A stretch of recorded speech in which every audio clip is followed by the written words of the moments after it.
अरे बच्चों, नमस्ते। भक्तिन का दूसरा भाग लेकर के आज मैं फिर से उपस्थित हूँ आपके बीच।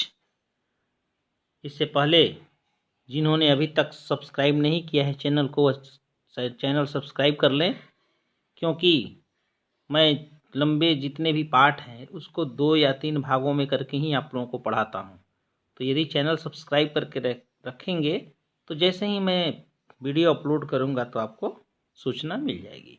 तो चलिए भक्तिन को हम लोग पुनः एक बार याद करते हैं और एक बार पिछले पाठ में जो आपने पढ़ा था उसका संस्मरण करते हैं।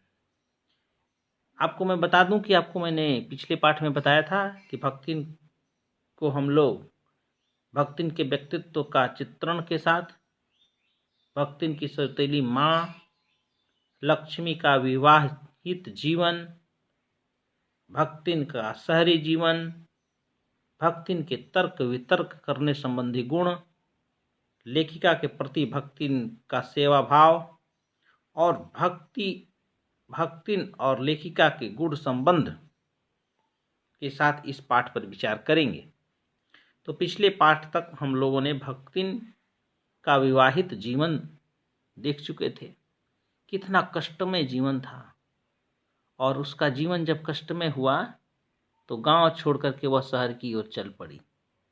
जब शहर में आई तो उसकी मुलाकात महादेवी वर्मा से हुई और उसका जीवन यहाँ पर थोड़ा सा परिवर्तित होता है। उस परिवर्तित जीवन को शहरी जीवन के रूप में महादेवी वर्मा ने चित्रित किया है। तो चलिए देखते हैं भक्तिन का शहरी जीवन किस प्रकार का था। वह गांव की भांति लेखिका के पास रहकर उसके घर का काम आदि करने लगी। सुबह के समय भक्तिन नहाकर लेखिका की धूली धोती पहनकर 2 मिनट जप करती और सूर्य एवं पीपल को जल चढ़ाती, फिर खाना बनाती। बड़ी पवित्रता के साथ खाना बनाती थी। भक्तिन दूसरों को तो अपने जैसा बनाने को तैयार रहती, परंतु स्वयं को बदलने के लिए तैयार नहीं रहती। साथ ही इसलिए उसने लेखिका को गांव में खाए जाने वाले साधारण भोजन की विशेषता बताई कि गांव में किस तरह से वो साधारण खाना खाकर ही जिंदगी मस्ती से जीते हैं। इसके बाद वह गांव की भांति लेखिका को ओए कहकर बुलाती थी। ओए का मतलब होता है कि सुनिए इधर, नाम नहीं लेती थी। यानी गांव में आज भी अपने प्रियजनों को लोग नाम नहीं लेते हैं। उसी तरह से वह महादेवी वर्मा को बुलाती थी। इसके बाद बच्चों देखते हैं कि भक्तिन के तर्क वितर्क करने संबंधी गुण कैसे थे। लेखिका जब रुपयों को इधर उधर रख देती थी तब भक्तिन उन्हें इकट्ठा कर मटकी में डाल देती थी और लेखिका के पूछने पर वह शास्त्रार्थ करती हुई कहती कि रुपयों को उसने संभाल कर रख दिया।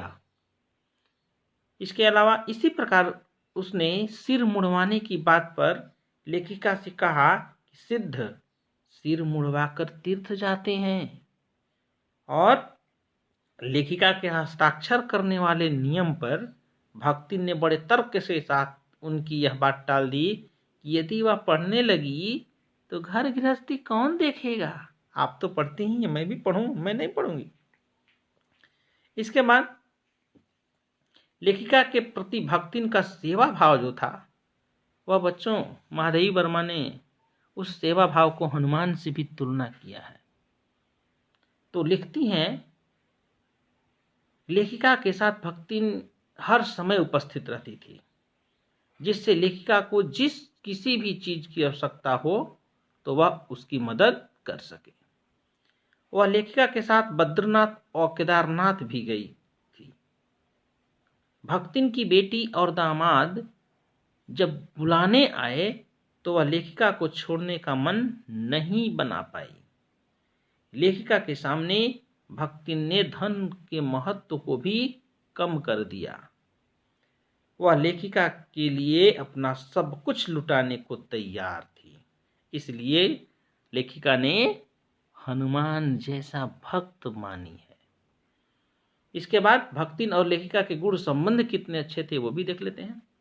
इस प्रकार दोनों के बीच स्वामी और सेविका का संबंध न रहकर आत्मिक संबंध विकसित हो गए थे। भक्तिन लेखिका के परिचितों का सम्मान लेखिका की इच्छानुसार ही करती थी। भक्तिन छात्रावास की बालिकाओं को चाय इत्यादि बनाकर देती थी। लेखिका चाह कर भी भक्तिन को अपने से दूर नहीं कर पाई। भक्तिन लोगों के लंबे बाल और अस्त व्यस्त वेशभूषा देखकर टीका टिप्पणी भी करती थी। लंबे अस्त व्यस्त बाल सुमित्रानंदन पंत का था। तो सुमित्रानंदन पंत जब कभी कभी महादेवी वर्मा के पास साहित्यिक चर्चा के लिए आते थे तो उन्हें देख करके भक्तिन कहती थी, किस तरह के साहित्यकार हो गए हैं लोग, इतने लंबे लंबे बाल, इतने बड़े लंबे लंबे चूल लेकर के चले आते हैं, उन्हें थोड़ा भी यह समझ में नहीं आता, और थोड़ा टिक्का टिप्पणी कर करके मस्ती कर लेती थी। इस प्रकार भक्तिन और लेखिका के बीच अत्यंत गूढ़ संबंध स्थापित हो चुके थे। तो बच्चों, अब भक्तिन की जो संपूर्ण पाठ का सारांश हमने आपके पास रखा, उसको हम 4 भागों में विभाजित करके अध्ययन करते हैं, और इसे आप भी हमेशा आत्मसात करके इसी तरह से इस पाठ को पढ़िएगा। पहला परिच्छेद में आपको भक्तिन का बचपन, माँ की मृत्यु, विमाता द्वारा भक्तिन का बाल विवाह कर देना आप देखेंगे। द्वितीय परिच्छेद में आप देखेंगे कि भक्तिन का वैवाहिक जीवन, सास तथा जेठानियों का अन्यायपूर्ण व्यवहार और परिवार से अलगोजा कर लेना, अलगोजा मतलब अलग कर लेना संबंधी आप देखेंगे। तृतीय परिच्छेद में पति की मृत्यु, विधवा के रूप में संघर्षशील जीवन वो आप देखेंगे। और चतुर्थ परिच्छेद में महादेवी वर्मा की सेविका के रूप में स्थापित करने का आप भाव देखेंगे। तो इस तरह से बच्चों भक्तिन पाठ की आज मैं समाप्ति करता हूँ। आशा है कि आपको यह पाठ अच्छा लगा होगा। आप इस पाठ को बार बार पढ़िएगा। मैं बार बार आपसे यह अनुरोध करता हूँ कि भक्तिन के शब्द बहुत ही सरल हैं, लेकिन लंबे लंबे वाक्य आपको थोड़ा सा उलझन पैदा करता है। तो इसलिए लंबे वाक्यों को आप बार बार जब पढ़ेंगे तो बहुत ही अच्छा लगेगा और बहुत ही सरल हो जाएगा। इसलिए इस पाठ को आप जरूर 2-3 बार पढ़िए, जिससे कि आप लंबे वाक्यों को सुलझाने में सक्षम हो जाए। धन्यवाद। मिलेंगे फिर नए पाठ के साथ। तब तक के लिए नमस्कार। चैनल सब्सक्राइब कर लीजिए, लाइक करिए, कमेंट करिए।